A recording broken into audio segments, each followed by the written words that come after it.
राधे राधे। जय श्री कृष्णा, जय श्री हरि। आप सभी का स्वागत है माघ मास की आज की अध्याय 7वें में। आप सभी प्रतिदिन इन कथाओं का श्रवण करते होंगे।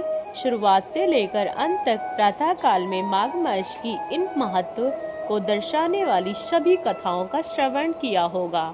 उसका आधा पुण्य फल प्राप्त हो गया होगा और बाकी का पुण्य फल आप प्रातः काल स्नान करके जप और तपस्या करके प्राप्त कर रहे होंगे। इसी आशा के साथ तो चलिए आज माघ मास की कथा श्रृंखला को आगे बढ़ाते हैं और श्रवण करते हैं माघ मास की अगली कड़ी। आज की कथा को आरंभ करते हैं। इस कथा की पिछली कड़ी में हमने देखा कि यमलोक से वापस आई हुई कन्याएं यमलोक के मार्ग की ओर वहां से स्थिति वर्णन कर रही हैं। अब आगे वे यमलोक में रहने वाले जीवों और यमदूतों के विषय में बताएंगी, तो आइए श्रवण करते हैं। एकाकी, पराधीन और मित्र तथा बंधु बांधवों से रहित होते हैं। पाप करने वाले वो समस्त जीव अपने कर्मों को बारंबार भोगते हैं और रोते रहते हैं और उनके शरीर पर वस्त्र नहीं रहता। कंठ, होठ और तालु सूखे होते हैं। वो शरीर से दुर्बल और भयभीत होते हैं। यमदूत किन्हीं किन्हीं पापी मनुष्यों को चित सुलाकर उनके पैरों में शाकर बांध देते हैं। उन्हें घसीटते हुए खींचते हुए ललाट अंकुश चुभाए जाते हैं और बाहों, पीठ और घुमाकर उनको कील चुभोते हैं। साथ ही पैरों में बेड़ी पड़ी होती है। अब यह दशा में भूख का कष्ट सहन करते हुए उन्हें जाना पड़ता है। पशुओं की भांति घसीटा जाता है और वो अत्यंत दुख उठाते रहते हैं। कितने ही मनुष्य चाहकर भी रस्सी में बांधकर खींचा जाता है। किन्हीं के कमर में रस्सी बांधी जाती है तो किन्हीं के गर्दन में धकेला जाता है। यमदूत किन्हीं के नाक बांधकर खींचते हैं तो किन्हीं के गाल, ओठ छेद कर और उन्हें खींच कर ले जाते हैं।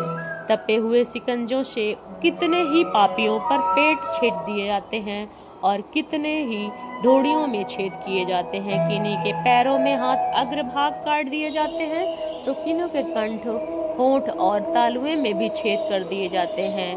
कहीं कहीं समस्त अंगों की संधियां काट दी जाती हैं। किन्हीं को भालों से छेदा जाता है तो कुछ को बाणों से घायल किया जाता है। इस प्रकार बार बार घसीटा जाता है, पीटा जाता है और चीखते चिल्लाते हुए इधर उधर भागते रहते हैं। प्रज्वलित अग्नि के समान कांति वाले भांति भांति के भयंकर आरों और विदर्पण किया जाता है और वो पापी जीव पीप तथा रक्त बहाते हुए घाव से पीड़ित होते हैं और कीड़ों से डर जाते हैं, डसे जाते हैं। उन्हें विवश करके यमलोक ले जाया जाता है। वो भूख से पीड़ित अन्न जल मांगते हैं, धूप से बचने के लिए छाया मांगते हैं, लेकिन उन्हें तड़पा कर ले जाते हैं जिन्हें आगे बताई गई इन वस्तुओं का दान नहीं किया गया था। उसे पाथेर रहित पथ पर इसी प्रकार कष्ट सहते हुए यात्रा करनी पड़ती है और इस प्रकार अत्यंत दुखमय मार्ग से चलकर जब वो प्रेत लोक में जाते हैं तब उन्हें यमराज की आगे की उपस्थिति करते हुए उस समय पापी जीव यमराज को भयानक रूप में देखते हैं। वहां असंख्य भयानक यमदूत जो काजल के समान काले महान वीर होते हैं, वो हाथ में सब प्रकार के अस्त्र शस्त्र लिए होते हैं। ऐसे ही परिवार के साथ बैठे हुए यमराज और चित्रगुप्त को पापी जीव अत्यंत भयंकर रूप में देखते हैं। उस समय भगवान यमराज और चित्रगुप्त उन पापियों को धर्म युक्त वाक्यों को समझाते हुए बड़े जोर जोर से हंसते हैं, फटकारते हैं। वे कहते हैं, अरे ओ खोटे कर्म करने वाले पापियों, तुमने दूसरा का धन हड़प लिया और घमंड में आकर पराई स्त्रियों के साथ तुमने व्यभिचार किया। मनुष्य अपने आप जो कर्म करता है उसे स्वयं भोगना पड़ता है। फिर तुमने अपने ही भोगने के लिए पाप कर्म क्यों किए और अब अपने कर्मों में आग में जलकर इस समय तुम लोग संतप्त क्यों हो रहे हो? चीखते रहो, चिल्लाते क्यों? उनमें से दूसरे कोई दोष नहीं। यह राजा लोग भी अपने भयंकर कर्मों से प्रेरित होकर भी मेरे पास आए हैं। अरे ओ दुराचारी राजाओं, लोग प्रजा का सर्वनाश करने वाले हो। अरे घोड़े समेत तक रहने वाले राज्य के लिए तुमने ऐसे पाप क्यों किए? राज्य के लोग में पड़कर मोहवश बलपूर्वक अन्याय से तुमने जो प्रजाजनों को दंड दिया है ना, इस समय उसी का फल भोगो। कहाँ है वह राज्य तुम्हारा?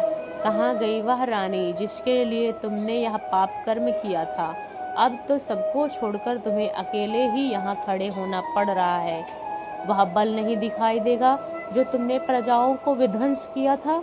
इस समय यमदूतों को मार पड़ने पर कैसा लग रहा है? इस प्रकार अनेक प्रकार के वचनों द्वारा यमराज जी उल्हाना देने पर वो राजा अपने आप कर्मों को सोचते हुए चुपचाप खड़े रह जाते हैं।